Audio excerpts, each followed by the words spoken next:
rahmatin wa lutfin wa bulughil maram wa ala alihi wa sahbihi wa sallim. Allahumma 'allimna ma 'allamtana innaka antal alimul hakim. Allahumma iftah lana futuhal arifin. Ya Allah ya Karim innaka ala kulli syai'in qadir, amma ba'd. Alhamdulillah, bersyukur kita semua kepada Allah Subhanahu wa taala atas segala nikmat dan karunia-Nya. Pada kesempatan yang sangat mulia dan berbahagia ini, berjumpa kembali dalam keadaan sehat walafiat, sehat jasmani dan sehat rohani, dan alhamdulillah kita bisa melaksanakan aktivitas kita dengan sebaik-baiknya, melaksanakan ibadah, ya, baik itu ibadah mahdhah atau ghairah mahdhah. Mudah-mudahan ibadah kita senantiasa istiqomah dan dicatat sebagai amal ibadah. Dan mudah-mudahan kebaikan yang kita lakukan kelak menjadi bekal kita, menjadi bekal perjalanan abadi kita menghadap Allah Subhanahu wa taala. Salawat beserta salam tetap tercurah untuk junjungan kita baginda Nabi Muhammad sallallahu alaihi wasallam, junjungan kita yang kita harapkan syafaat, insyaallah kita semua kelak mendapat syafaat Nabi Muhammad sallallahu alaihi wasallam. Amin ya rabbal alamin. Bapak Ibu yang dirahmati Allah Subhanahu wa taala dimanapun berada, kita memasuki bab tentang khusyuk, ya.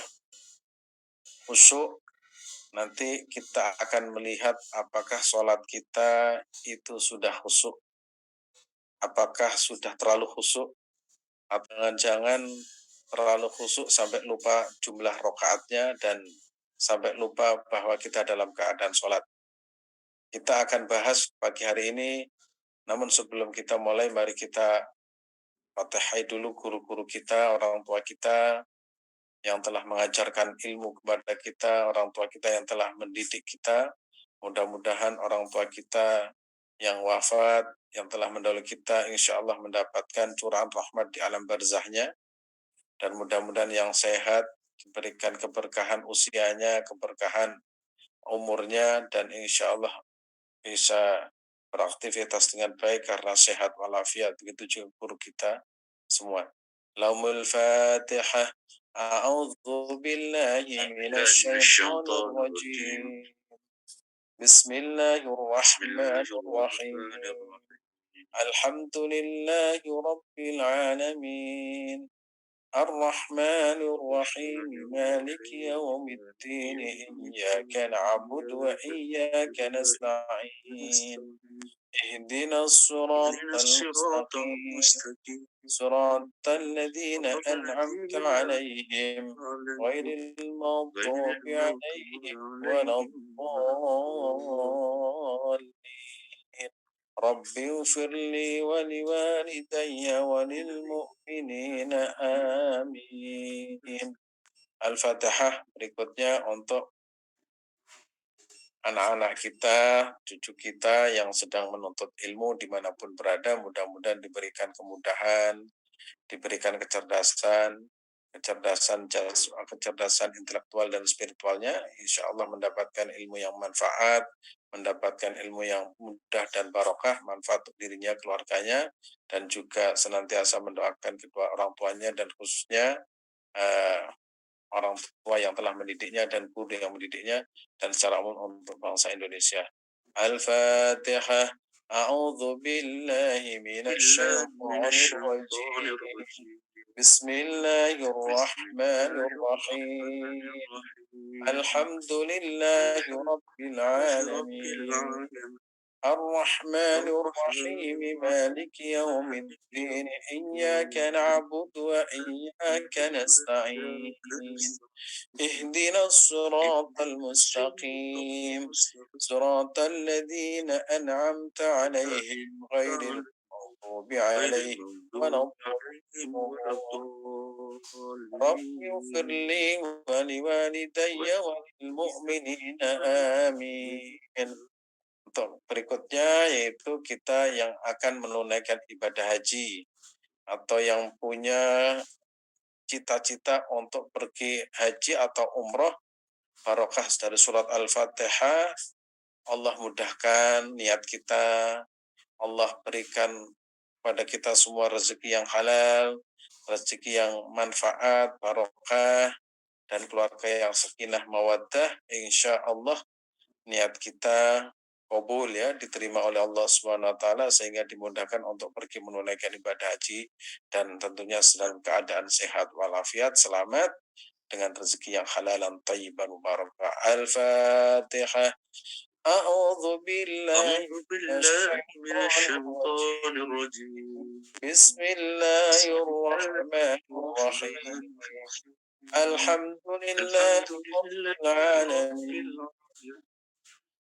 الرحمن الرحيم مالك يوم الدين إياك نعبد وإياك نستعين اهدنا الصراط المستقيم صراط الذين أنعمت عليهم غير المغضوب عليهم ولا الضالين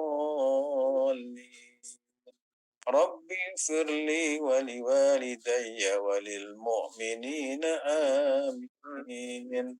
Terima kasih. Bismillahirrahmanirrahim. Allahumma alimna bima 'allamtana innaka antal alimul hakim. Rabbi zidni ilma warzuqni fahma walhiqni bis salihin. Allahumma aftah lana futuhal arifin. قال المؤلف رحمه الله ونفعنا به وبعلومه في الدارين آمين يا رب العالمين. Bab tentang khusyuk ya. Judulnya itu Fadilatul Khusyuk, keutamaan khusyuk. Insyaallah kita ini khusyuk ya. Entah khusyuk apanya, khusyuk sholatnya, apa khusyuk makannya, apa khusyuk merenungnya, apa khusyuk. Yang jelas khusyuk itu artinya itu fokus ya. Khusyuk itu artinya fokus. Jadi kalau orang sudah khusyuk itu biasanya sampai lupa kanan kiri, bahkan lupa dengan yang di depan dan belakang karena fokusnya kepada Allah Subhanahu wa taala. Itu namanya khusyuk. Jadi kita mengartikan khusyuk sederhana itu kalau kita sudah fokus kepada Allah Subhanahu wa taala itu berarti sudah khusyuk. Nah, cuma tingkatan khusyuk kita itu mungkin berbeda dengan tingkatan khusyuk para ulama. Para ulama juga berbeda tingkatan khusyuk mereka dengan siapa? Dengan para waliullah, dengan para sahabat dan tentu saja dengan Rasulullah SAW pasti berbeda. Ya, sehingga tingkatan khusyuk setiap orang itu beda. Kalau tingkatan khusyuk kita itu mungkin tingkatan yang level paling rendah, sehingga kadang sholat itu justru yang diingat itu bukan Allah tapi barang yang hilang. Nah ini kita. Jadi kalau kita sholat itu biasanya barang yang hilang atau janji yang terlupakan itu semua ketemu. Sehingga ada guyonan begini, kalau kita mencari sesuatu belum ketemu maka sholatlah. Pasti ketemu dalam sholat itu. Karena betapa kita itu tidak bisa melaksanakan khusyuk 100%. Tapi para ulama itu menerangkan minimal khusyuk itu tatkala takbiratul ihram itu ingat Allah Subhanahu wa taala. Nah itu minimal ya. Kalau maksimalnya mulai takbiratul ihram sampai akhir itu mengingat Allah Subhanahu wa taala. Nah, kalau kita mungkin tidak, begitu sholat mulai menjadi makmum, itu mengoreksi bacaan imam. Wah, ini imamnya nggak benar, ini imamnya. Jadi mulai awal sampai akhir itu yang dipikirkan itu imamnya. Nah, berarti itu sholat kita itu ada irinya. Tapi sholat, namun di dalam sholat itu memikirkan keburukan orang lain. Nah, tapi lumayan mau sholat daripada tidak sholat sama sekali. Jangan kemudian saya sholat nggak khusyuk daripada nggak khusyuk, mendingan nggak sholat, ayah ini. Ya. Makanya sholat kalau bisa, sholat berjamaah itu kalau bisa dilaksanakan di masjid kolektif agar supaya apa? Agar supaya kita itu mendapatkan barokah jamaah yang pahalanya itu 27. Karena kalau sholat sendirian sudah tidak khusyuk lagi, maka kita tidak mendapatkan barokah berjamaah. Minimal kalau berjamaah itu kita setiap hari atau setiap saat melangkah ke masjid dapat pahalanya melangkah ke masjid ya. Kita mendapatkan pahalanya secara kolektif. Mungkin ada yang diantara kita sholat di masjid itu sholatnya khusyuk, sholatnya nyambung dengan Allah, sementara yang lain itu kadang nyambung, kadang enggak, ya seperti sinyal handphone yang jadul itu, kadang sinyalnya bagus, kadang enggak, ya samalah dengan kita. Maka pada hari ini kita akan membahas tentang khusyuk. Bismillahirrahmanirrahim. Qala al-muallif rahimallah wa nafa'ana bihi wa bi ulumihi fid dharaini amin ya rabbal alamin.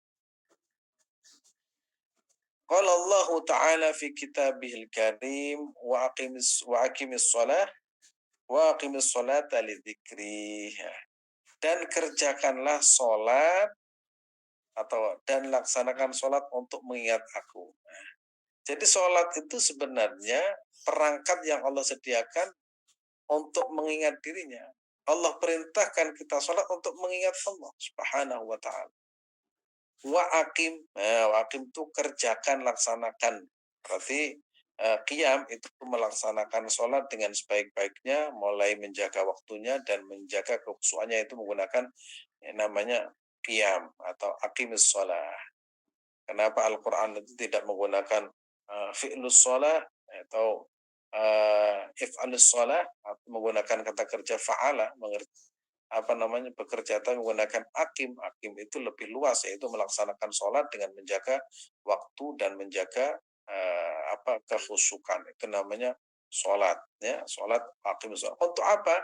Lidzikri, untuk mengingatku. Jadi semakin sering sholat berarti semakin banyak mengingat Allah Subhanahu Wa Taala. Semakin sering melaksanakan sholat berarti semakin dekat dengan Allah Subhanahu Wa Taala.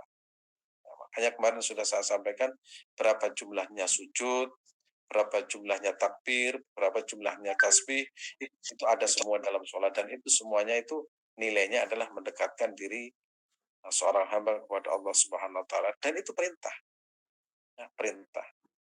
Nah, kalau kita sudah mengerjakan sholat, kemudian di situ masih belum terdapat nilai khusyuk, tapi kita sudah melaksanakan. Nah, adapun khusyuk itu perlu latihan. Khusyuk itu perlu ada pembimbing, khusyuk itu perlu ada mentor, khusyuk itu ada yang mengarahkan. Ya, kalau sudah ada ilmunya, tata caranya sholat sudah baik dan benar, ya kemudian bagaimana tata cara mengatur hati kita, tata cara mengatur ritme fisik kita, software dan hardware-nya itu kalau ditata nanti bisa sampai pada level khusyuk. Nah, khusyuknya mungkin ada yang 50%, ada yang 25%, ada yang 10%, ada yang 1%, mungkin ada yang 100%. Itu setiap orang itu punya, ya, punya tingkatan masing-masing, dan mudah-mudahan kita itu sudah mungkin 20%. Kapan? Ketika takbiratul ihram, Allahu Akbar. Nah, itu. Setelah itu baru kemudian membaca Al-Fatihah, mengingat yang lain, itu berarti 20% atau masih belum sadar. Kemudian Bismillahirrahmanirrahim. Nah, ingat kepada Allah. Alhamdulillahirabbil alamin. Fatihahnya, setiap Fatihah ingat Allah Subhanahu wa taala. Oh, itu mungkin sudah 20%. Saya menyarankan dan mengajukan kalau bisa setiap Fatihah itu direnungi maknanya, sehingga mungkin kita sujud mengingat yang, tapi dalam Fatihah itu betul-betul ada nilai khusyuknya. Karena model-model seperti kita itu untuk sholat khusyuk 100% itu kayaknya sulit, ya. Sulit. Apalagi terlalu banyak pekerjaan, apalagi terlalu banyak utang, wah tambah. Kalau sudah banyak utangnya itu rajin sholat, tapi bukan khusyuk tambahan. Kadang sholat di masjid apa menghindari takian. Bayangkan pergi ke masjid tapi meninggalkan rumah karena apa? Karena takian. Nanti kalau di rumah nanti ada yang nagih, mendingan ke masjid. Nah, jadi ke masjidnya itu bukan karena memenuhi panggilan Allah, tapi karena apa? Menghindari tagihan, tagihan listrik, tagihan telepon, tagihan kredit dan lain sebagainya. Kelihatannya, masya Allah, dia rajin sekali di masjid. Belum waktunya sudah berangkat ke masjid. Ternyata ada yang belum tahu enggak. Biasanya kalau sudah jam 10 begini tagihannya mulai datang, makanya dia itu ke masjid.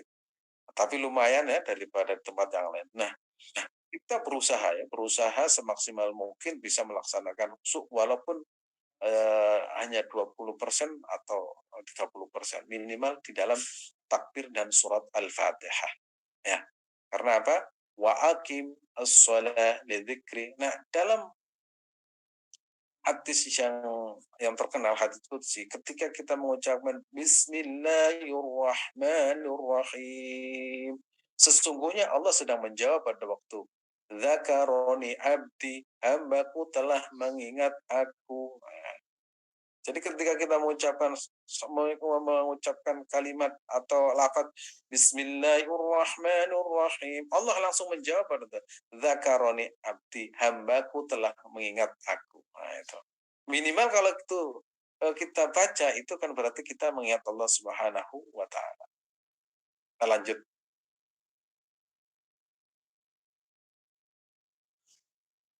Nah, ini juga merasa merasa rendah di hadapan Allah Subhanahu. Qala Nabi sallallahu alaihi wasallam. Qala Nabi sallallahu alaihi wasallam. Sebentar, baterainya mau habis, saya cas dulu. Sebentar.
Sebentar, sebentar.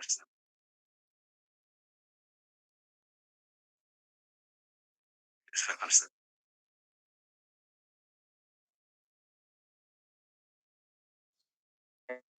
Saya lanjutkan. Bismillahirrahmanirrahim. Qala Nabi sallallahu alaihi wasallam, "Innamas salatu tamaskunun wa tawadhu'un wa tadarru'un wa ta'assufun wa nadamun wa tad'u yadayka fataqul Allahumma Allahumma faman lam yaf'al fayya khidajun." Katanya Rasulullah sallallahu alaihi wasallam, sesungguhnya sholat itu tiada lain merupakan ungkapan seorang hamba terhadap Allah. Kemiskinan, apa itu miskin? Miskin itu rasa butuh kepada Allah, rasa tidak berdaya, rasa tidak miliki apa-apa, itu merasa miskin. Jadi miskin di hadapan Tuhan berarti ada poin penting di sini ya. Pertama, merasa miskin, merasa butuh kepada Allah Subhanahu wa taala. Jadi kalau kita sholat, jangan pernah merasa, oh ini sholat saya ini. Jangan pernah. Ketika sholat kita itu bersyukur kepada Allah, dan dalam sholat merasa kita itu sangat butuh kepada Allah Subhanahu wa taala. Pertama ya namanya tamaskunun.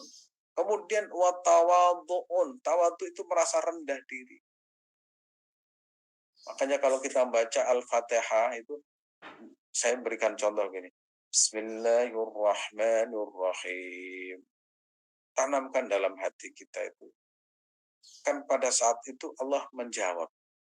Dzakaroni abdi, ya Allah, hanya Engkau yang akan aku sebut dalam hati. Ya.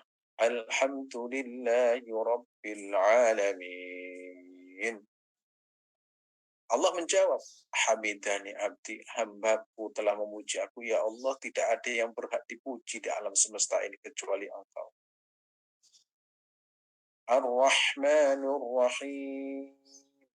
Allah menjawab lagi. Apa ucapan Allah Subhanahu wa taala? Asna alayya abdi, hambaku telah menyanjung diriku. Terus kita merasa, ya Allah, tidak ada yang berhak aku sanjung di alam semesta ini kecuali Engkau.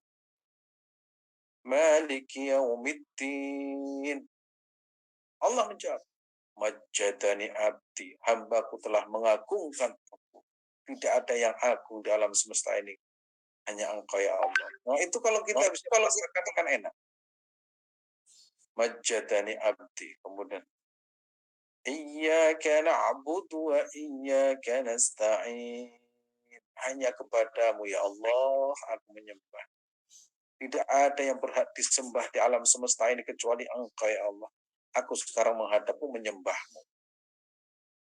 Iyyaka na'budu wa iyyaka nasta'in. Hanya kepadamu ya Allah aku memohon pertolongan. Pertolongan apapun, pertolongan dari pertolongan dari kesulitan, pertolongan dari godaan setan dan sebagainya, itu minta tolong kepada Allah Subhanahu wa taala. Ihdinas siratal mustaqim. Ya Allah, berikanlah aku petunjuk jalan yang lurus. Karena manusia itu potensinya apa? Potensinya itu tersesat kalau tidak dibimbing oleh gurunya. Maka ihdina, aku memohon kepadamu ya Allah. Ihdina, berilah tunjuk suratal mustaqim, jalan yang lurus, yaitu jalan Islam. Ihdinas suratal mustaqim, yaitu suratal ladzina an'amta alaihim, jalan yang telah dilalui oleh para nabi, Rasulullah dan para sahabat. Suratal ladzina an'amta alaihim ghairil maghdubi alaihim waladdallin, yaitu jalan yang bukan jalan yang dibenci, tidak diridhoi, yaitu ghairil maghdubi alaihim waladdallin, yaitu orang-orang yang tersesat. Itu kalau kita bisa memaknai surat Al-Fatihah, itu mungkin kita mendapatkan khusyuk mungkin sudah 50%. Nah, kan lumayan 50%. Berarti kita masuk ini tawadhu. Tadarru, ya, tadarru itu kondisinya apa? Berharap. Ya, jadi tidak ada harapan kecuali kepada Allah Subhanahu wa taala. Sehingga kita sering menemukan orang sholat itu sampai lama kok bisa. Ya karena merasa di hadapan Tuhan. Kita di hadapan kekasih kita, pacarnya atau istrinya itu betah berlama-lama, kenapa kepada Allah tidak bisa berlama-lama? Kita bisa menikmati kopi dan main sekak itu bisa berlama-lama, kenapa sholat nggak bisa berlama-lama? Tapi kalau bisa lama-lamanya sholat tahajud ya. Kita bisa main game itu kadang 1 hari 1 jam 2 jam bisa. Kenapa? Sholat sunnah tidak bisa berlama-lama. Kita ini bisa TikTokan itu sampai berkali-kali. Kenapa kita tidak bisa sholat berkali-kali? Nah, itu kalau kita analogikan dengan seperti itu kan berarti ada masalah. Sehingga kita harus merasa tawadhu, ya kan? Tadarru, berharap. Harapan kita itu hanya Allah, bukan yang lain. Hanya berharap kepada Allah Subhanahu wa taala. Makanya zikir yang sering saya sampaikan itu hasbunallah wa ni'mal wakil. Cukuplah Allah sebaik-baik penolong dan pelindung. Mau berlindung kepada siapa? Orang yang kadang kita harapkan itu kadang orang yang mengkhianati kita. Orang yang kadang kita harapkan itu justru menjauh kita. Orang yang kita harapkan kadang justru dia yang pertama kali mencelakai kita. Orang yang kita anggap baik justru orang yang ngutang paling banyak kadang nggak menyaur. Nah, kita tidak pernah. Maka kalau kita berharap kepada Allah Subhanahu wa taala, itulah namanya wa tadarru, ya, berharap, ya. Wa ta'assuf. Ta'assuf itu apa? Permohonan maaf. Ya Allah, ini sholatku ya Allah. Sholatku penuh dengan kekurangan. Sholatku penuh dengan ketidakhusukan, tapi aku tetap akan bersujud kepadamu ya Allah karena kau perintahkan aku bersujud. Itu namanya ta'assuf, minta maaf. Makanya isinya sholat itu kan isinya apa? Isinya hampir semuanya kan memuji Allah. Tasbih, tahmid, tahlil, takbir. Sami Allah liman hamidah. Sami Allah, ya Allah, mudah-mudahan kau mendengar. Liman, bagi orang hamidah yang telah memuji Allah Subhanahu. Rabbana lakal hamdu. Rabbana, wahai Tuhanku, lakal hamdu, hanya kepada Engkau ya Allah. Apa? Alhamdu, segala puji. Rabbana lakal hamdu mil'us samawati, yang memenuhi pujian itu langit dan bumi, bahkan tidak cukup untuk memuji Allah. Karena apa? Betapa Allah Subhanahu wa taala itu adalah zat yang memang harus dipuji. Namanya karena kita tidak bisa sempurna memuji Allah Subhanahu wa taala, akhirnya minta maaf atas kekurangan-kekurangan itu. Kemudian wanadamun. Nadamun itu apa? Artinya itu penyesalan, menyesal. Kemudian isinya apa lagi? Setelah wanadau watadau yadika fatakulu, kemudian watadau, dan engkau meletakkan kedua tanganmu di hadapan fatakulu, Allahumma ya Allah, Allahumma ya Allah, ya Allah, ya Allah. Faman lam yaf'al faya khida'un, barang siapa yang sama sekali tidak melakukan ini, maka sholatnya adalah cacat. Nah, dua kali sholatnya cacat dan cacat. Nah, Bapak Ibu yang dirahmati Allah Subhanahu wa taala, tentu saja kita tidak bisa sempurna. Makanya tadi saya sampaikan minimal berapa prosentasenya, berapa itu ada apa ketika takbiratul ihram, tapi untuk kita pokoknya ketika takbiratul ihram dan surat Al-Fatihah ya. Makanya seringkali nanti ada tahsin surat Al-Fatihah yang dipimpin oleh Mas Wadud ya. Tahsin Al-Fatihahnya bagus, maknanya bagus, sehingga prosentase mungkin 20 sampai 30 sudah kita miliki. Jangan sampai tidak sama sekali. Kalau tidak sama sekali, kata Rasul, faman lam yaf'al faya khida'un. Barang siapa yang sama sekali. Nah, di sini menggunakan lam ya.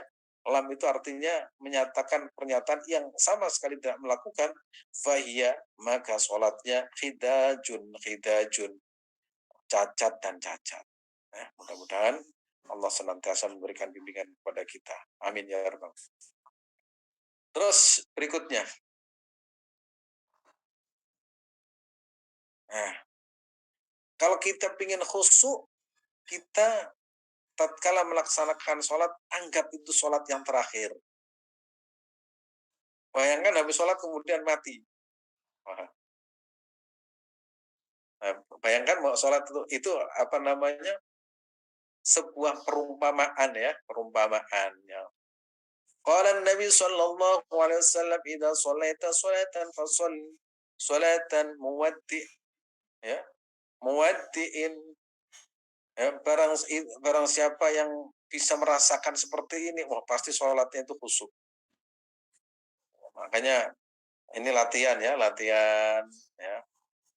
Rasulullah Shallallahu Alaihi Wasallam berkata, "Ida sholaita, tatkala engkau melaksanakan sholat, ya, ida sholaita sholata, melaksanakan suatu sholat,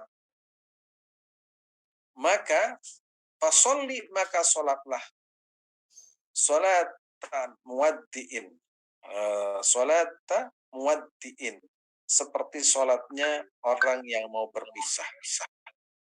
Ya. Nah, gimana orang sholatnya berpisah? Ya kayak orang tawaf wada itu ya, kadang nangis, ya Allah, kapan saya bisa kesini lagi? Jangan-jangan ini yang terakhir. Nah, gitu. Kalau kita bisa seperti itu kan asik ya. Ini dalam menanggap melatih orang bisa melaksanakan khusyuk. Juga tidur sama, tidur yang terakhir, jangan-jangan ini tidur yang terakhir, sehingga mau tidur wudhu dulu, ya, baca zikir dulu, ya. Kadang sampai lupa tidur, kebanyakan zikir. Sehingga pernah saya sampaikan, saya ambil dari kitab As-Sa'is Al-Ummah Al-Muhammadiyah, Rasulullah SAW pernah mengatakan begini kepada para sahabat, ala adullukum ala ma yamhullahu bil khataya wa yarfu bi ad-darajat. Karena aku telah tunjukkan kepada kalian para sahabat, ala adullukum, bukankah aku telah tunjukkan kepada kalian sahabat, ala ma yamhullahu bil khataya wa yarfu bi ad-darajat, pada sebuah amalan jika dikerjakan itu melebur dosa dan mengangkat derajat. Apa itu? Ya, salah satunya ada wantidorus sholati ila sholat, menunggu satu sholat ke sholat yang lain. Ya, ini kan keren. Jadi misalkan kita sholat subuh, ya kita mau, ya Allah, panjangkan usia saya, nanti aku bisa melaksanakan sholat duhur. Minta lagi, ya Allah, panjangkan aku bisa melaksanakan sholat maghrib. Nah, itu jalan dalam waktu pendek. Tapi kalau waktu jangka panjang, itu kita atur juga. Nah, ini saya belajar bersama Kiai Tolha ya, guru saya. Ya Tolha itu mengajari begini. ketika Kiai Tolha itu berhasil ya membangun Unisma, Universitas Malang itu, beliau berdoa, ya Allah izinkan aku bisa membangun lagi Fakultas Kedokteran. Selesai. Begitu selesai, ya Allah izinkan aku membangun Masjid Sabilillah. Setelah selesai, izinkan aku bisa membangun lembaga pendidikan Islam Sabilillah. Berhasil lagi, ya Allah izinkan aku membangun Ma'arif. Izinkan lagi aku membangun rumah sakit. Jadi setiap apa yang kita kerjakan, aku meminta kepada Allah. Dan akhirnya terus-menerus hidup itu ada makna dan gunanya. Karena apa? Ketika Allah berikan panjang usianya, digunakan dengan sebaik-baiknya. Itu yang saya pelajari dari ya Tolha. Sehingga hidup ini penuh makna. Hidup itu tidak ada yang tidak ada gunanya. Semuanya berguna. Nah ini, itu cara ya. Kemudian itu pernah disampaikan, itu salah satu rahasia panjang umur. Ya, rahasia panjang umur. Jadi kalau kita supaya panjang umur itu habis sholat, ya Allah izinkan aku besok bisa bersujud lagi, izinkan aku bisa menunaikan ibadah haji lagi, izinkan tahun depan sedekah saya lebih banyak, izinkan saya bisa zakat lebih banyak, tahun depan seperti ya Allah izinkan aku bisa berbakti kepada orang tua, izinkan akhirnya semua transaksinya itu transaksi untuk apa? Beribadah kepada Allah Subhanahu wa taala. Maka di sini qala Nabi sallallahu alaihi wasallam, idza shallaita sholatan fasholli sholatan muwaddi'in. Jika kalian sholat ya, sebuah sholat, entah itu sholat wajib atau sunat, maka ya, harus berangan-angan bahwa itu sholat yang terakhir, ya perpisahan, meninggalkan hawa nafsunya dan berangkat menuju Allah Subhanahu wa taala, dijamin sholatnya khusyuk. Ya. Tapi kalau berpikir masih ada waktu, itu biasanya tergesa-gesa. Ya, tergesa-gesa. Makanya kalau bisa latihan sholat malam ya, latihan sholat malam. Walaupun 2 rakaat nggak apa-apa. Apalagi 4. Kalau bisa 4 ya tambah lagi. Kalau bisa 5, 6, 7 sampai 11 witirnya itu bagus. Nggak puas, tambah lagi, tambah lagi. Nah, begitu. Begitu terus lanjut. Nah, ketika sholat namun masih maksiat. Nah, ini yang kata anak muda STMJ, sholat jalan maksiat, ST sholat terus maksiat jalan. Ini guyonannya anak-anak muda itu seperti itu. Kamu sholat? Ya sholat gak apa-apa. Kan maksiat jalan. Oh iya, kadang maksiat tetap jalan. Ya, kita nggak meniru ya, jangan meniru. Nah, itu tadi, kalau bisa itu sholat yang terakhir ya, sholat yang terakhir, sehingga akan melahirkan rasa khusyuk ya pada Allah Subhanahu wa taala. Nah, di sini ada satu hadis Nabi Muhammad sallallahu alaihi wasallam yang bunyinya, qala Nabi sallallahu alaihi wasallam, man barang siapa, lam sama sekali. Ya. Jadi dalam ilmu nahwu kalau ada huruf lam masuk pada kata kerja sedang, itu artinya sama sekali tidak. Nah, man barang siapa lam tantahu solatahu anil fahsya, barang siapa yang sholatnya tidak mencegah dirinya dari berbuat fahsya, ya, dari perbuatan keji, wal munkar, lam ya. Di sini lam yazdad minallah illa bu'dan. Maka orang tersebut hanya semakin jauh dari Allah Subhanahu wa taala. Nah, Bapak Ibu yang dirahmati Allah Subhanahu wa taala, ini mengingatkan kita semua dan mengingatkan saya pribadi dan mengingatkan siapapun dimanapun, kalau kita sholatnya rajin tapi lisannya itu tidak pernah berhenti membincangkan keburukan orang lain.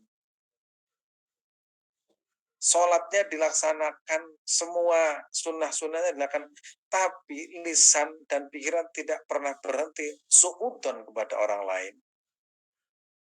Atau sholatnya itu semua dilaksanakan berjamaah, kemudian tepat waktu, tapi masih main judi, main judi ya, atau main yang lain lah, yang diharamkan, masih minuman keras, masih berzina, masih, oh itu katanya Rasulullah Shallallahu Alaihi Wasallam itu peringatan keras. Malam tanhahu salatuhu, barang siapa yang sholatnya tidak mencegah dirinya anil fahsya'i, pada perbuatan keji, wal mungkar, dan kemungkaran, lam yazdad minallah illa bu'da, kecuali dia itu jauh dari Allah Subhanahu wa taala. Padahal sholat yang dikerjakan mestinya itu mendekatkan, ini sholat kata tambah jauh, berarti kan ada masalah. Sholatnya rajin, tapi tangan dan pikirannya tidak pernah berhenti memberitakan keburukan orang lain. Padahal sholat itu mencegah dari perbuatan keji. Tapi ini sebaliknya, berarti perlu dievaluasi secara total sholat. Nah, sholatnya rajin, tapi kok pelitnya tambah sampai ubun-ubun. Wah, ini ada masalah. Ini peringatan keras ya dari Rasulullah SAW. Kalaupun maksiat ringan ya, tetap ada yang namanya manusia, tapi tetap kita ingat kepada Allah Subhanahu wa taala. Jangan kemudian begini, saya mau maksiat nanti taubat, jangan ya. Maksiat itu kalau misalkan jatuh pada perbuatan maksiat, segera beristighfar, astagfirullahaladzim. Kata Rasulullah SAW mengatakan, fattabi as-sayyi'atal hasanah tamhuha. Ikutilah perbuatan buruk dengan kebaikan, karena kebaikan itu akan menghapus dosa-dosa. Tapi as-sayyi'atul hasanah tamhuha wa khaliqin minas khuluqin hasan. Ini ya, ini peringatan bagi kita ya. Mudah-mudahan Allah senantiasa membimbing langkah kaki kita, membimbing hidup kita, agar supaya istiqomah di dalam melaksanakan dan kuat di dalam memerangi diri kita, sehingga terhindar dari perbuatan yang dilarang oleh Allah Subhanahu wa taala. Kita lanjut. Salat adalah munajat. Qala Nabi sallallahu alaihi wasallam, la yanzurullahu ila salatin lam yuhdir ar-rajulu fiha qalbahu ma'a badanihi. Qala, telah berkata an-nabiyyu, yaitu Nabi Muhammad sallallahu alaihi wasallam, apa katanya Rasulullah? La yanzuru, ya, la yanzurullahu, la yanzurullah ila salatin, Allah Subhanahu wa taala tidak akan melihat, ya, melihat seseorang, Allah tidak akan melihat atau tidak memperdulikan salat seseorang yang dilakukan dengan lalai, yaitu tidak menghadirkan hati bersama badannya. Nah, ini salat fisiknya, ya, fisiknya itu rukuk dan sujud, tapi hatinya tidak. Maka di sini Allah Subhanahu wa taala tidak melihat orang tersebut, karena apa? Dia tidak mampu menghadirkan hati dan fisiknya. Ya, kita berusaha. Ya, saya sudah memberikan kiat ya, bagaimana supaya hati dan hati dan fisik kita ketika sholat itu minimal dalam takbiratul ihram, kemudian surat al-fatihah itu mampu menghadirkan Allahu Akbar. Kita merasa sholat kan dilihat oleh Allah Subhanahu wa taala, misalkan kalau bisa baca iftitah ya, inna sholat kabira walhamdulillahi katsira wa subhanallahi bukratan wa asila. Terus ini ya Allah, sesungguhnya aku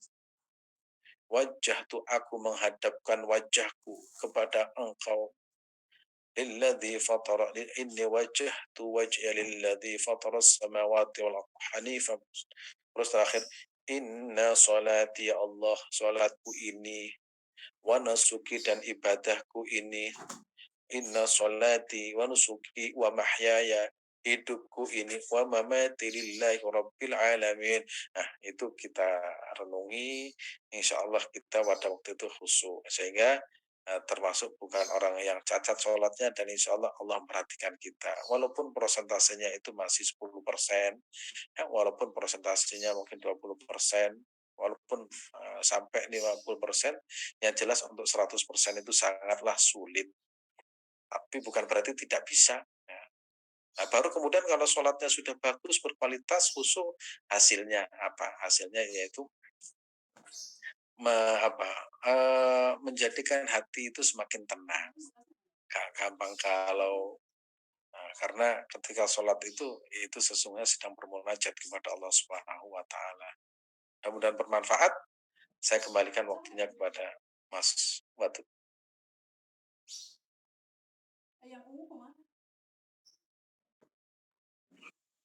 Oke, baik, alhamdulillah alamin. Bapak Ibu yang dirahmati Allah SWT, alhamdulillah kita tadi sudah menyimak apa yang disampaikan oleh Ustaz ya. Intinya pentingnya gimana kita itu harus memahami terlebih dahulu bahwasanya bagaimana supaya kita itu menjadi khusyuk. Kan memang jelas tadi disampaikan oleh Ustaz bahwasanya di dalam sholat itu kita harus merendahkan diri ya. Bukan berarti kita mengangkat diri kita, malah insya Allah akan merendahkan kita. Tapi kita merendahkan diri, insya Allah sebaliknya akan mengangkat kita. Yaitu merendahkan diri, berharap atau meminta permohonan maaf di dalamnya serta penyesalan yang ada di dalam sholat kita. Insya Allah maka sholatnya itu khusyuk. Dan itu adalah bagian daripada hal penting yang memang harus kita lakukan karena salah satu upaya untuk kita menjadi khusyuk itu salah satunya hanya bagaimana supaya kita itu di hadapan Allah itu memang kita itu rendah, serendah-rendahnya. Jangan sampai kita itu tinggi di hadapan Allah, malah sebaliknya Allah yang merendahkan kita. Baik, di sini banyak sudah pertanyaan Ustaz, izin saya akan membacakan pertanyaan pertama. Kalau sekiranya kehusuan sholat itu kita kira-kira 20% nih Ustaz, bagaimana? Apakah sholat kita diterima Ustaz? Mohon penjelasannya.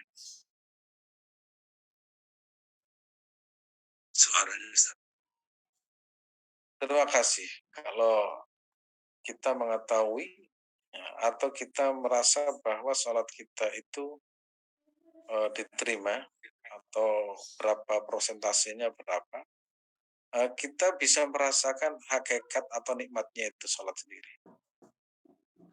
Jadi salah satu tanda bahwa sholat kita diterima itu pertama merasakan nikmat itu, ya, nikmat sholat itu sendiri. Yang kedua rajin di dalam beribadah. Yang ketiga keengganan kita untuk melakukan maksiat. Ya, itu prosentase mungkin 20% ya, 20%. Kalau sudah 50% ke atas itu biasanya orangnya itu menjadi orang yang soleh ya. Solehnya itu soleh tingkat tinggi. Biasanya sudah tidak tertarik pada kehidupan dunia. Kalaupun dia itu kaya, dia akan menjadi orang yang tidak pernah terbuai dengan hartanya. Kalau dia itu menjadi pejabat tidak terbuai dengan jabatannya, tetap menggunakan harta dan jabatannya itu untuk berjuang di jalan Allah Subhanahu wa taala. Intinya dia itu tidak akan pernah berpaling dari Allah Subhanahu wa taala. Nah, alhamdulillah kita mungkin sudah termasuk 20 mungkin 30% ya. Sehingga kita punya ketergantungan kepada Allah setiap 5 waktu, ingin bersujud, kemudian ketika puasa kita ingin berpuasa, ketika kita punya uang pingin sedekah, itu berarti kita itu sudah masuk kategori mungkin 30-40%. Dan itu tetap kita istiqomahkan. Maka sholat kalau bisa tetap istiqomah berjamaah, insya Allah hidup kita itu semakin berkah. Demikian Mas Watu. Oke, baik. Untuk selanjutnya Ustaz, bagaimana Ustaz caranya? Sedangkan kita itu sudah berupaya, berusaha agar sholat khusyuk, tapi kenyataannya sholat kami itu tetap saja nggak khusyuk. Walaupun sudah ada ikhtiar dan sebagainya. Bagaimana Ustaz? Mohon pendapat. Terima kasih. Orang merasa tidak khusyuk kan bagus. Yang tidak bagus merasa khusyuk. Nah, ya, saya perhatikan ya. Orang yang belum merasa khusyuk itu berarti bagus karena apa? Dia terus rindu kepada Tuhannya untuk mendapatkan kekhusyuan. Yang tidak bagus adalah orang yang merasa khusyuk sehingga akhirnya dia itu justru jauh dari Tuhannya. Nah, paham ya Mas Watut ya? Ada satu ungkapan begini. Ikhlas ialah meninggalkan ikhlas dengan ikhlas. Nah, khusyuk ialah meninggalkan khusyuk dengan khusyuk. Artinya kalau kita sudah sholat, kemudian sholat itu merasa bahwa ini kebutuhan saya, ini adalah perintah Allah sholat, maka itu sudah bagus. Nah, karena apa? Karena akhirnya dia itu fokus pada sholatnya sendiri. Nah, kalau orang yang sudah merasa khusyuk, itu berarti dia tidak khusyuk karena apa? Pasti akan melihat orang lain lebih rendah daripada kita. Nah, itu. Ini agak filosofi agak. Jadi kalau orang khusyuk, itu biasanya sudah tidak peduli dengan orang lain. Ketika sholat, Allahu Akbar. Dia itu menikmati. Walaupun kemudian rasa saya kok belum khusyuk, berarti bagus. Karena apa? Dia akan terus-menerus bagaimana untuk mendapatkan plong di dalam sholat hubungan dengan Tuhan. Tapi kalau setiap hari merasa khusyuk, pasti akan punya penilaian terhadap orang lain. Nah, ini juga akan melahirkan sikap namanya sombong. Pasti kalau ada orang, kayak saya ini, nah, alhamdulillah saya khusyuk. Oh, berarti belum khusyuk, karena apa? Masih menilai itu lebih baik dari orang lain. Nah, itu. Maka kalau kita ingin tahu, kalau kita masih menilai orang lain itu berarti kalau khusyuk, karena apa? Menilai orang lain itu sebuah keburukan. Dan bangga dengan diri itu adalah ujub. Oh, itu kan bahaya, itu kan penyakit hati itu. Makanya sering saya sampaikan dan berulang-ulang, kenapa kita harus ngaji, belajar, ada gurunya, biar bisa memahami bahwa jangan sampai sholat kita itu justru melahirkan sebuah sifat takabur atau sifat ujub, sehingga menilai orang lain itu lebih buruk dari kita. Dan itu banyak sekali, banyak sekali. Ya, pernah saya contohkan begini, ini sering saya buat guyonan. Biar apa namanya, biar otak kita itu berpikir. Ada orang, Mas Wadud, orang ini perokok berat. Nah, perokok berat, kemudian, orang ini, menilai orang yang merokok tidak seperti perokok berat tapi sudah tobat dari merokok, sudah 7 tahun. Kemudian ketemu dengan teman saya sedang merokok ini, terus bilang, "Hei, kamu kok masih merokok? Merokok itu bahaya. Merokok itu bisa menjadikan kamu mati dalam keadaan suul khotimah." Wah, saya kaget. Oh, ekstrim banget ini ya, apa namanya, ancamannya. Rokok itu haram, rokok itu bahaya, pokoknya menilai rokok itu, di atas minuman keras lah. Nah, saya kan tergelitik gini, bilang gini, "Pak, memang rokok itu haram, ya, makanya harus dibakar satu persatu." Kaget. Nah, saya tapi bercanda itu. Bercanda, kaget. Saya menjawab seperti itu, kaget. Kemudian rokok itu yang kedua gini, rokok itu merusak mata. Loh, bukan merusak mata, itu merusak paru-paru kan. Loh iya Pak, kalau setiap hari merokok itu merusak mata Pak, mata pencaharian. Oh, tambah kaget ya. Oh, kalau setiap hari 2 pak itu kan mata pencahariannya habis. Nah, kemudian saya guyonan gini, saya tanya lagi, Bapak pernah merokok? Oh pernah, saya 7 tahun merokok. Berarti enak Pak ya merokok. Oh, sekarang sudah tobat? Sudah. Ah, Pak, jangan terlalu ekstrim. Bapak itu kan menikmati maksiat ngerokok itu sudah 7 tahun. Ini teman Bapak baru 2 bulan, 3 bulan sudah dihukumi, ya, sudah dihukumi mati dalam keadaan suul khotimah dan sebagainya. Sedangkan Bapak kan sudah lebih lama 7 tahun. Mulai mikir, mulai mikir. Akhirnya mengajak perbincangan yang lain. Nah, guyonan seperti ini untuk membuat orang berpikir, jangan gampang memvonis orang lain. Bisa jadi kamu pernah bermaksiat sekian tahun, baru bertobat, semua dihukumi sesat. Ya, semua dihukumi. Dan itu sering terjadi. Ada orang sholat dari kecil sampai tua. Sholat biasa.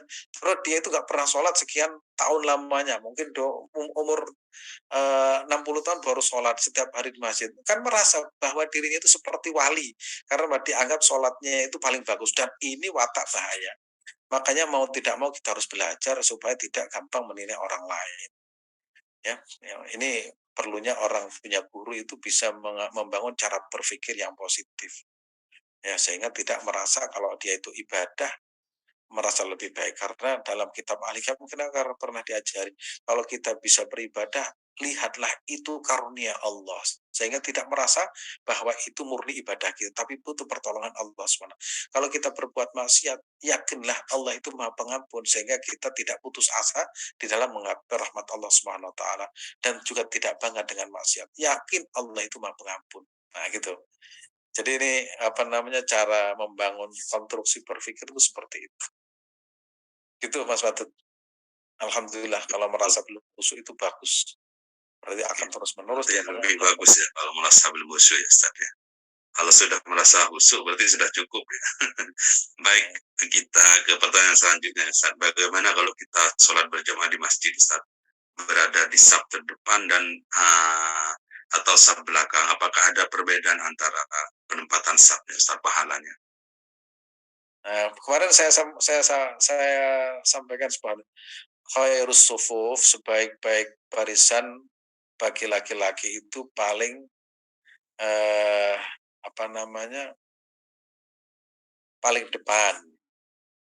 Kemudian barisan paling buruk bagi seorang wanita itu khairus sufuf rijal. Jadi laki-laki barisan yang paling bagus itu adalah di depan dan paling buruk adalah di belakang. Nah, kemudian kalau perempuan paling bagus itu di belakang, barisan paling belakang, paling buruk itu di depan. Kemudian saya lihat ya, saya baca dari berbagai, ternyata begini Mas Wadud. Kalau laki-laki sholat di barisan paling belakang, nah, kemudian kalau perempuan paling depan itu nanti akan ketemu laki-laki yang paling depan softnya, maka akan dilihat oleh soft perempuan yang paling depan. Nah, gitu. Kenapa?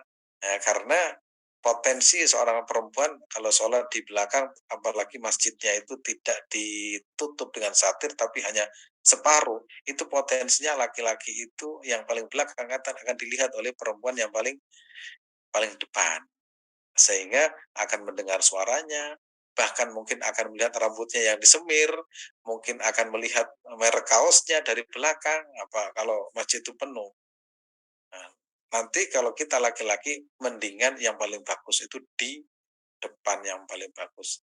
Dan kalau bisa settingan masjid itu bukan depan belakang tapi menyamping, sehingga secara umum seorang perempuan tidak melihat gerakan laki-laki yang sholat. Nah, begitu. Mereka berarti nanti semuanya itu berpotensi untuk sholat di depan semua. Itu Mas Watu. Baik, kita masuk ke pertanyaan selanjutnya Ustaz. Bagaimana dengan kunut di waktu subuh Ustaz? Apakah boleh, apakah tidak, apakah itu untuk kita ada hukumnya atau bagaimana Ustaz? Sholat subuh kunut ya, Imam Syafi'i itu kunut, kemudian Imam Malik itu kunut ya, Imam Abu Hanifah tidak kunut ya. Tapi begini, nah, Imam Syafi'i itu berpandangan begini, apa yang pernah dilakukan oleh Rasulullah satu kali itu akan menjadi sunnah selamanya. Nah, misalkan, apakah Nabi itu puasa Senin Kamis selama-lamanya? Tidak. Tapi kenapa kita itu terus-menerus puasa Senin Kamis? Berarti kan lebih banyak puasa kita daripada Nabi Muhammad. Nabi itu pernah kunut, ya, pernah kunut. Tapi Imam Syafi'i memandang apa yang pernah dilakukan oleh Rasulullah satu kali, maka selamanya akan menjadi sunnah. Tetapi ada juga para imam yang tidak melakukan kunut. Karena apa? Nabi tidak terus-menerus kunut. Sehingga pasti ada perbedaan, ada yang kunut, ada yang tidak kunut. Tapi sekarang sudah tidak banyak lagi yang memperbedakan antara kunut dan tidak kunut, yaitu adalah orang-orang yang tidak pernah sholat subuh. Jadi statusnya itu ada yang memandang sunnah, itu yaitu madhab Syafi'i. Kalau madhab Imam Hanafi itu tidak sunnah, sehingga Imam Abu Hanifah itu tidak kunut. Tetapi para ulama itu top, ulama hebat. Ketika Imam Syafi'i di daerah yang mayoritas itu tidak kunut, nah Imam Syafi'i tidak kunut. Tetapi sebaliknya, para ulama seperti Imam Ibnu Hanbal ketika di daerah yang menggunakan kunut. Karena apa? Karena untuk menghormati. Saya sudes ya. Pernah ngimami di mana? Di Malaysia, Surabaya. Itu kalau baca Fatihah itu basmalahnya keras, karena apa? Mayoritas madhab Syafi'i. Makanya saya kadang ada orang tidak kunut, di belakangnya tidak kunut, di depan kunut. Loh, kenapa sih kok masih mempertahankan keegoannya, kesombongannya? Ulama yang top di zaman dekat pada Nabi melakukan itu. Kok kita itu malah angkuh? Atau sebaliknya, kita di Masjidil Haram karena mazhabnya Ibnu Hambal tidak kunut, kok kita kunut sendirian? Maka kalau kita menjadi makmum, maka ikutilah imamnya. Bahkan yang lebih parah Mas, waktu saya menyaksikan tidak kunut, tidak ikut kunut, terus tangannya itu sambil begini. Ini ngapain? Ini kurang kerjaan. Itu malah nambah gerakan. Jadi itu dalam perbedaan bermadhab dan itu boleh ya. Tapi ya jangan sampai kita itu memvonis. Wah ini kunut kemudian sesat masuk neraka. Lihat sholat termasuk neraka. Gimana itu? Logika berpikirnya kan sudah terlalu jauh ya. Terlalu jauh dari mau sholat saja sudah bagus. Apalagi mau melaksanakan sunnah-sunnah sholatnya itu kan alhamdulillah. Kalau tidak cocok tidak perlu memvonis kemudian sesat masuk neraka, itu namanya kurang penggawian katanya, kurang kerjaan. Lanjut. Baik, 2 pertanyaan lagi ya Ustaz ya. Oke, kita ini ya di luar materi pertanyaannya, maksud daripada surah Al-Imran Ustaz ayat 200 yang bunyinya, bersabarlah kamu dan kuatkanlah kesabaranmu dan tetaplah bersiap siaga di perbatasan negerimu dalam kurung dan bertakwalah kepada Allah. Ini maksudnya apa Ustaz? Mohon penjelasan. Ya ayyuhalladzina amanu sabiru wasabiru warabitu. Sabir ya sabar. Sabar itu artinya apa sih? Menahan diri. Ya, menahan diri.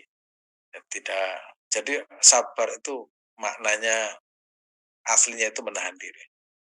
Menahan diri, tidak marah, menahan diri tidak gampang tersinggung, menahan diri, wasbiru warabitu. Ya.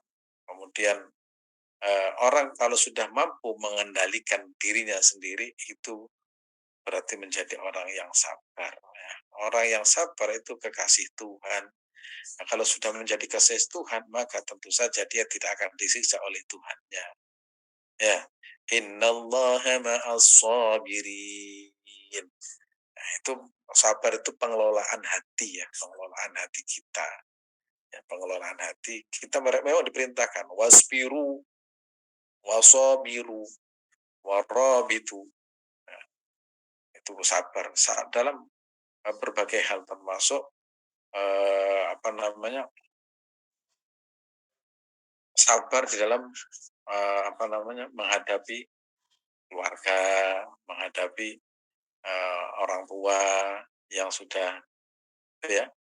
3 di sini ayat itu ya ayyuhalladzina amanu isbiru wasabiru warabitu wattaqullaha la'allakum tuflihun. Kalau diartikan wahai orang-orang yang beriman, ya ayyuhalladzina amanu isbiru bersabarlah wasabiru dan kuatkanlah kesabaran warabitu dan tetaplah bersiap siaga di perbatasan negeri dan bertakwalah kepada Allah supaya kamu menjadi orang yang beruntung. Ini kalau kita tafsiri ya, itu disuruh berjihad. Nah, warabi itu berjihad. Nah, jihad itu apa? Jihad itu ya maknanya banyak. Nah, kalau jihad di era modern seperti ini ya, jihad menahan nafsu kita. Nah, Rasulullah SAW pernah didatangi oleh para wanita, nah, termasuk istrinya. Ya Rasulullah izinkan aku jihad ya Rasulullah. Oh, jihad kamu itu haji.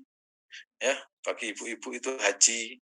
Ya, ada orang mau jihad ya Rasulullah sama jihad. Kamu punya ibu punya. Ayo pulang kamu birrul walidain dulu ke ibumu. Jadi jangan diartikan secara letterlah kemudian wah ini saya mau jihad berangkat ke Syria. Ya ditangkap sama Densus. Ya, sudah fisiknya kecil mau jihad. Terus yang dijihadi siapa? Nggak jelas. Jihad itu juga perlu persiapan fisik dan juga ada sebuah kondisi di mana memang memungkinkan untuk jihad, yaitu kita kenal Mbah Hasyim Asy'ari ketika melawan Belanda, melawan PKI itu namanya jihad. Nah sama-sama Islamnya kok mau jihad. orangnya kecil lagi, kena senggol langsung gelundung. Ya. Itu kan ada dulu gerakan gini. Ayo kita bantu Rohingya, kita berjihad. Loh, orangnya kecil, nggak punya tenaga, nggak punya duit, belum sampai ke perbatasan sudah mati duluan. Nah, jadi ada sebuah nanti itu dalam